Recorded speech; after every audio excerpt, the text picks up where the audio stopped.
So good evening friends, welcome to my channel Edward wings and 10 question पर series का जो है ये 7वां दिन है। कल जो है वीडियो अपलोड नहीं हो पाई थी, थोड़ा बिजी रहा, उसकी वजह से नहीं हो पाई।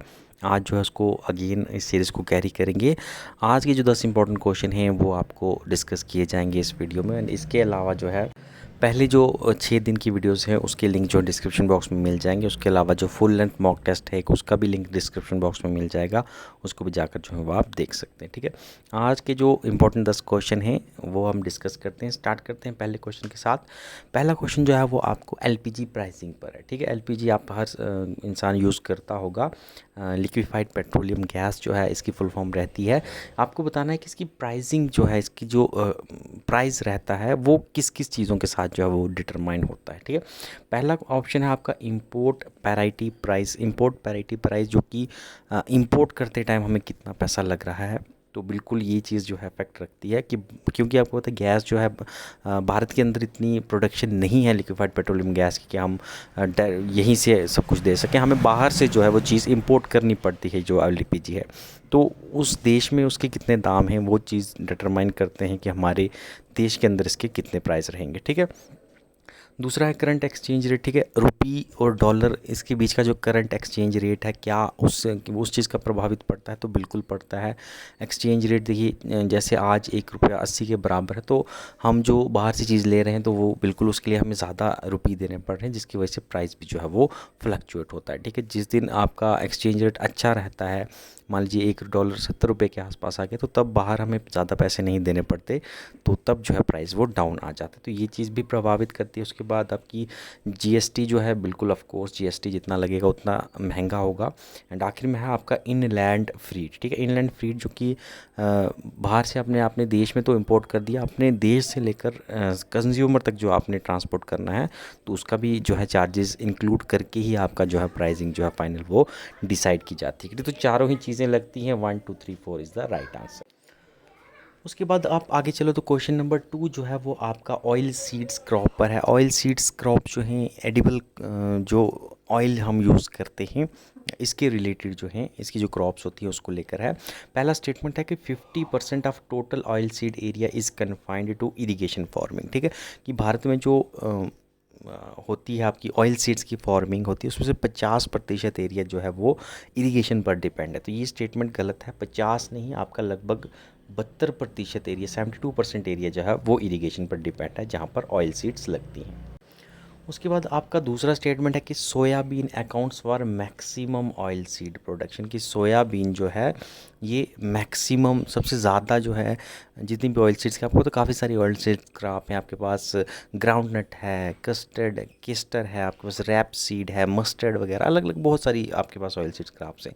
सबसे ज़्यादा जो खेती होती है वो सोयाबीन की होती है भारत में, तो बिल्कुल सही स्टेटमेंट है। अगर आप सोयाबीन की देखोगे तो जितनी भी ऑयल सीड्स क्रॉप इंडिया में लगती हैं उसमें से 38% जो है वो सोयाबीन जो है वो होता है। ठीक है, इसके अलावा दूसरे नंबर आप देखोगे तो रेप सीड जो है, रेप सीड की क्रॉप जो है ये दूसरे नंबर पर है। इसको अगर आप देखोगे 27% रेप सीड क्रॉप्स लगाई जाती हैं। और थर्ड नंबर पर अगर आप देखोगे, थर्ड नंबर पर आपकी ग्राउंड नट क्रॉप है। ठीक है, ग्राउंड नट जो है ये भी लगभग आपकी 22% जो है ग्राउंड नट क्रॉप्स लगाई जाती हैं। तो ये टॉप की कुछ सीड्स हैं जिसमें सबसे ज़्यादा जो है वो सोयाबीन की सीड्स लगाई जाती हैं। और आखिर में है आपका थर्ड स्टेटमेंट, पहला गलत है, दूसरा सही है। तीसरा है कैस्टर सीड जो है can be cultivated as both rabi and kharif crop, तो बिल्कुल सही है। कैस्टर सीड जो है राबी और खरीफ क्रॉप मीन्स कि आप उसको किसी भी सीज़न में लगा सकते हैं। खरीफ सीज़न में भी लग जाती है तो राबी सीज़न में भी, तो 2 बारी साल में लगाई जाती है, तो ये चीज़ भी सही है। ठीक है, तो कौन सा स्टेटमेंट आपका सही है? तो 2 and 3 is the right answer. उसके बाद थर्ड जो है आपका करंट अकाउंट डेफिसिट पर जो है कुछ स्टेटमेंट से आपको बताना है क्या है। करंट अकाउंट डेफिसिट सिंपली अगर हम देखें इंपोर्ट और एक्सपोर्ट। ठीक है, डेफिसिट है तो इट मीन्स कि आपके इंपोर्ट्स जो हैं भारत में वो ज़्यादा हो रहे हैं, इंपोर्ट ज़्यादा हो रहे हैं, और एक्सपोर्ट जो है उसकी वैल्यू कम है। ठीक है, इसको कहते हैं जब इंपोर्ट की वैल्यू ज़्यादा हो एज़ कम्पेयर टू एक्सपोर्ट की वैल्यू, उसको हम कहते हैं करंट अकाउंट डेफिसिट। और जब एक्सपोर्ट की वैल्यू ज़्यादा हो जाए और इंपोर्ट की कम हो जाए तो उसको हम कहेंगे करंट अकाउंट सरप्लस। ठीक है, तो ये जो है डिफरेंस रहता है। ठीक है, यानी हमें इंपोर्ट जो है किसी तरह से वो बढ़ा नहीं। ठीक है, स्टेटमेंट है कि करंट अकाउंट डेफिसिट्स जो है, इस पर जो है कुछ स्टेटमेंट है। क्या है? सबसे पहला कि depreciation in the value of Indian rupee against US dollar has a positive impact on current account deficit की रुपए की वैल्यू डिप्रिशिएट हो रही है तो क्या उसका करंट अकाउंट डेफिसिट पर पॉजिटिव इफेक्ट पड़ेगा? तो बिल्कुल पड़ेगा। क्या होगा देखिए, रुपए की वैल्यू अगर डेप्रिशिएट होगी तो उससे क्या होते हैं, हमारे एक्सपोर्ट जो है वो सस्ते हो जाते हैं, और एक्सपोर्ट सस्ते हो जाते हैं तो एक्सपोर्ट जो है वो बाहर इंक्रीज, एक्सपोर्ट सस्ते होंगे तो बाहर वाली कंट्रीज़ को वो सस्ते दाम में पड़ेंगे और वो लेना पसंद करेंगी, और एक्सपोर्ट जैसे जैसे हमारे बढ़ेंगे तो हमारा करंट अकाउंट डेफिसिट जो है वो कम होता शुरू हो जाएगा। ठीक है, तो इसका जो है एक पॉजिटिव असर जो है वो देखने को मिलता है। दूसरा है liberalising external commercial borrowing norm for cooperative lead corporates can directly lead to reduction in current account deficit. ठीक है, तो स्टेटमेंट अच्छा है, बिल्कुल ये चीज़ें की जाएँ तो हमारा डेफिसिट कम हो सकता है, लेकिन आपके जो एक्सटर्नल कमर्शियल बोरोइंग है ये आपकी रेवेन्यू के अंदर नहीं आती, ये आपकी एक कैपिटल जो है रिसीट के अंदर आती है। ठीक है, कैपिटल रिसीट के अंदर आती है, तो कैपिटल रिसीट का करंट अकाउंट डेफिसिट में कोई असर नहीं पड़ता। करंट अकाउंट डेफिसिट में आपकी रेवेन्यू रिसीट्स जो है वो इंक्लूड की जाती हैं और आपका इंपोर्ट और एक्सपोर्ट रेवेन्यू खाते में आता है। ठीक है, तो एक्सटर्नल कमर्शियल बोरोइंग जो है इसका करंट अकाउंट डेफिसिट पर कोई असर पड़ता ही नहीं है, तो इसको हम इसमें इंक्लूड ही नहीं करते। ठीक है, तो ये गलत स्टेटमेंट है।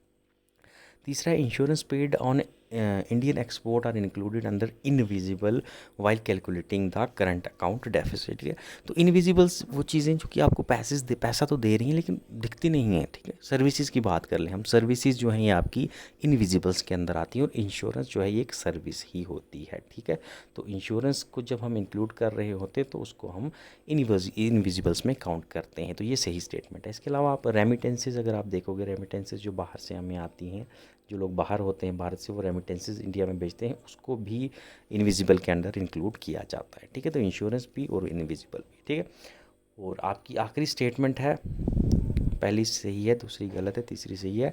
चौथा जो है FRBM एक्ट जो है 2003 का provide a statutory framework for reducing the current account deficit. तो ऐसा नहीं है, FRBM एक्ट ज़रूर कहता है कि एक हमें मिनिमम के हमारा करंट अकाउंट डेफिसिट होना चाहिए, लेकिन ऐसा स्टैट्यूटरी बैकिंग नहीं है कि हमारा मान लीजिए कि 5% जो है वो करंट अकाउंट डेफिसिट होना चाहिए। जैसे हमारा फिजिकल डेफिसिट का एक टारगेट रहता है 2 से 6%, वैसे हमारा करंट अकाउंट डेफिसिट का कोई स्टैट्यूटरी जो है हम कहें टारगेट वो नहीं रहता। ठीक है, तो चौथा स्टेटमेंट गलत है। ठीक है, सही कौन सा है? First and 3 is the right answer. ठीक है, option A is the right answer. उसके बाद आखिरी नहीं, नेक्स्ट जो है आपका वो है ग्रास डोमेस्टिक प्रोडक्ट। ठीक है, जीडीपी सारी गुड्स एंड वैल्यूज़ की सर्विसेज जो हैं भारत के जो लोगों ने प्रोड्यूस की हैं उसको हम जीडीपी बोलते हैं। ठीक है, तो जीडीपी को लेकर कुछ स्टेटमेंट है, बताना है कौन सी सही है। पहला है effect of trade surplus and deficit are not reflected in GDP calculation in India. ठीक है, तो ट्रेड डेफिसिट हो या ट्रेड सरप्लस हो तो क्या इसका कोई प्रभाव जीडीपी पर पड़ता है या नहीं? तो यहाँ पर लिखा है कि नहीं पड़ता है, तो ये गलत स्टेटमेंट है। इसका प्रभाव जो है वो आपकी जीडीपी के ऊपर पड़ता है। ठीक है, जब आप जीडीपी का फार्मूला आप लिखते हैं तो वहाँ पर I+MB किया जाता है, तो एक एक्सपोर्ट इंपोर्ट वो होता है। ठीक है, वो चीज़ इंक्लूड होती है, तो ऐसा नहीं है कि वो चीज़ इंक्लूड नहीं होती। जीडीपी कैलकुलेशन में आपका ट्रेड डेफिसिट सरप्लस सब इंक्लूड होता है। ठीक है, दूसरा है narrowing difference between GDP and NDP represent the technological advancement in economy. ठीक है, जीडीपी तो आ गई आपकी गुड्स एंड सर्विसेज की कितना टोटल वैल्यू है, एंड एनडीपी जो आपकी ये होती है जब आप जीडीपी में से डेप्रिसिएशन जो है उसको माइनस करते हैं तो ये आपका एनडीपी बन जाता है। ठीक है, और इसके बीच जितना अगर डिफरेंस कम रहेगा, जितना नैरो डिफरेंस रहेगा, तो ये रिप्रेजेंट करता है कि हाँ बिल्कुल कुछ टेक्नोलॉजिकल एडवांसमेंट जो है इस कंट्री में हुई है। ठीक है, तो ये स्टेटमेंट जो है आपका वो सही है। उसके बाद तीसरा है private final consumption expenditure constitute the major share in expenditure component. ठीक है, जीडीपी को कैलकुलेट करने के काफ़ी सारे तरीके हैं, एक्सपेंडिचर मेथड है, इनकम मेथड है, प्रोडक्ट मेथड है। ठीक है, तो जो आपका एक्सपेंडिचर कंपोनेंट है उसमें जो सबसे ज़्यादा शेयर रहता है वो आपका प्राइवेट कंजप्शन का ही रहता है। ठीक है, तो ये स्टेटमेंट भी आपकी सही है। और आखिरी स्टेटमेंट है करंट बेस ईयर जो है जीडीपी कैलकुलेशन के लिए वो 2020-21 है, तो ये गलत स्टेटमेंट है। जो है वो आपका 11-12 है। ठीक है, आज का जो है वो 11-12 चल रहा है, वो 20-21 नहीं है। ठीक है, रिवाइज करने की बातें हो रही हैं लेकिन अभी तक हुआ नहीं है। ठीक है, करेंटली जो है यही चल रहा है। तो आपका कौन सा स्टेटमेंट सही है? 2 and 3 is the right answer. Okay, option B. उसके बाद आपके नेक्स्ट है अर्थक्वेक जो है वो किस किस वजह से अर्थक्वेक हो सकता है। 4 ऑप्शन आपको दिए हैं, बताना है इसमें से कौन किस किस वजह से अर्थक्वेक हो सकता है। ठीक है, वॉल्केनिक एरप्शन है, बिल्कुल इससे होता है। लहर्स हैं, लहर्स क्या होंगे, लहर्स आपके जो हैं ये मड स्लाइड होगी, ठीक है, मड स्लाइड्स। लैंड स्लाइड्स की बात तो सुनी ही होगी आपने, ग्लेशियर स्लाइडिंग की भी बात सुनी होगी।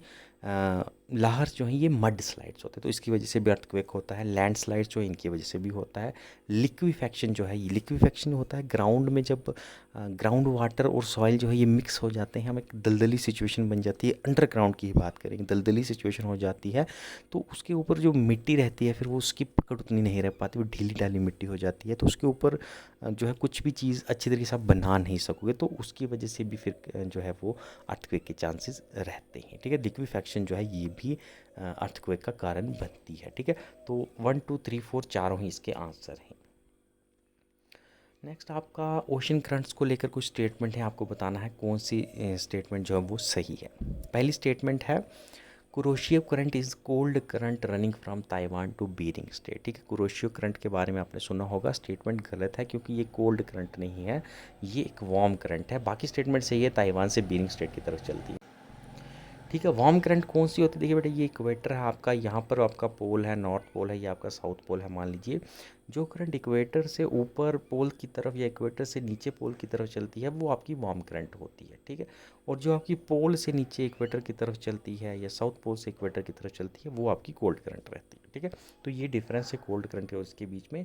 जो आपकी कुरोशियो है ये आपकी वार्म करंट है, ठीक है। पहला स्टेटमेंट आपका गलत रहेगा। दूसरा है Benguela current is a warm current in Pacific Ocean, ये स्टेटमेंट भी आपका गलत है क्योंकि बेंगुलिया करंट जो है एक तो ये कोल्ड करंट है और दूसरा जो है ये आपका पैसिफिक नहीं, ये अटलांटिक ओशन में चलती है, ठीक है। तो दो चीज़ें इसमें गलत हैं, तो स्टेटमेंट जो है वो आपका गलत रहेगा। आखिर है एल नीनो, ठीक है। एल नीनो का नेगेटिव असर जो है मानसून पर पड़ता है, सबसे पहले तो ये स्टेटमेंट याद रखिएगा। El Nino current make the Peruvian coastal desert green and idle harvest for cotton, की एल नीनो करंट जब चलती है तो पेरुवियन कोस्टल में जो डेजर्ट है वो ग्रीन हो जाता है, वहाँ पर कॉटन जो है उसकी अच्छी हार्वेस्ट हो जाती है। तो ये स्टेटमेंट जो है आपका सही है, ठीक है। तो आंसर है आपका 3। उसके बाद नेक्स्ट जो है आपका हिस्ट्री से क्वेश्चन है, हु सेड, किसने कहा था कि Congress is tottering to its fall and one of my great ambition while India is to assist it to a peaceful demise, ठीक है। किसने कहा था कि कांग्रेस जो है वो गिर रही है और गिरते गिरते जो है वो लगभग ख़त्म ही होने वाली है, और मैं चाहता हूँ कि मेरे रहते रहते जो है इसका बेचारे को शांति से हम कहें तो कुछ वो कहते हैं ना कि अंतिम यात्रा निकल जाए, तो अंतिम यात्रा शांति से निकल जाए, ऐसा मैं चाहता हूँ। गिर तो रही है, बस ख़त्म होने वाली है, शांति से बेचारी जो है वो उसका कुछ अंतिम यात्रा निकल जाए, ऐसी ऐसी बात किसी ने कही थी। किसने कही थी, तो ये वर्ड जो है याद रखिएगा, ऑप्शन आपके पास है, ये वर्ड जो है लॉर्ड कर्जन के थे। लेकिन लॉर्ड कर्जन काफ़ी गलत फहमी में रहे क्योंकि कांग्रेस जो है वो गिरी तो नहीं, लेकिन ब्रिटिश सरकार को जो है वो ज़रूर गिरा कर निकल गई, ठीक है, और भारत को आज़ादी भी मिल गई थी, ठीक है। तो लॉर्ड कर्जन के ये शब्द थे। कर्जन जो है आपको पता है एक और जो है बहुत फेमस चीज़ से जो है वो जुड़े हुए हैं, वो हैं पार्टीशन ऑफ बंगाल, ठीक है। तो ये चीज़ भी याद रखिएगा, 1905 की बात है, पार्टीशन ऑफ बंगाल, ओके। उसके बाद नेक्स्ट जो है आपके कुछ स्टेटमेंट्स हैं, फिर से बताना है सही स्टेटमेंट कौन सा। फैक्चुअल क्वेश्चन है। पहला है Uttar Pradesh share border with maximum number of state, Bharat के अंदर जितनी स्टेटें हैं आपको पता है हर स्टेट जो है दूसरे स्टेट्स के साथ बॉर्डर टच करती है। तो स्टेटमेंट है कि क्या उत्तर प्रदेश जो है मैक्सिमम नंबर ऑफ स्टेट्स के साथ बॉर्डर टच करती है, तो बिल्कुल सही है, ठीक है। फैक्चुअल क्वेश्चन है, कई बार ये डायरेक्ट भी पूछ लिया जाता है। लगभग उत्तर प्रदेश 8 स्टेट्स के साथ जो है बाउंड्री टच करती है, और एक यूनियन टेरिटरी जो आपकी दिल्ली की आती है उसके साथ भी इसका बॉर्डर टच होता है। तो मैक्सिमम नंबर ऑफ स्टेट इनके बॉर्डर इसी के साथ टच होते हैं, ठीक है। उसके बाद पहली स्टेटमेंट से ये, दूसरा है कि Sikkim share border with only one state, ठीक है। सिक्किम सिर्फ एक ही स्टेट के साथ बॉर्डर शेयर करता है, तो बिल्कुल सही बात। सिक्किम और इसके साथ साथ अगर आप देखोगे तो मेघालय भी जो है, ये दो ही स्टेट हैं भारत की जो सिर्फ एक ही स्टेट के साथ बॉर्डर टच करती हैं। आपकी हम कहाँ पर थे, यस, सिक्किम जो है ये कौन सी स्टेट के साथ बॉर्डर टच करता है पूछ भी सकते हैं, तो ये आपका वेस्ट बंगाल के साथ टच करता है, ठीक है। और मेघालय जो है ये आपका असम के साथ बॉर्डर टच करती है, ठीक है। तो ये दो ही स्टेट हैं जो सिर्फ एक स्टेट के साथ जिनका बॉर्डर टच होता है। बाकी मेघालय जो है इधर से ये टच हो जाती है बांग्लादेश के साथ, और आपका जो सिक्किम है ये ऊपर तिब्बत के साथ हो जाता है, नेपाल के साथ, भूटान के साथ, ठीक है, इंटरनेशनल बाउंड्री है।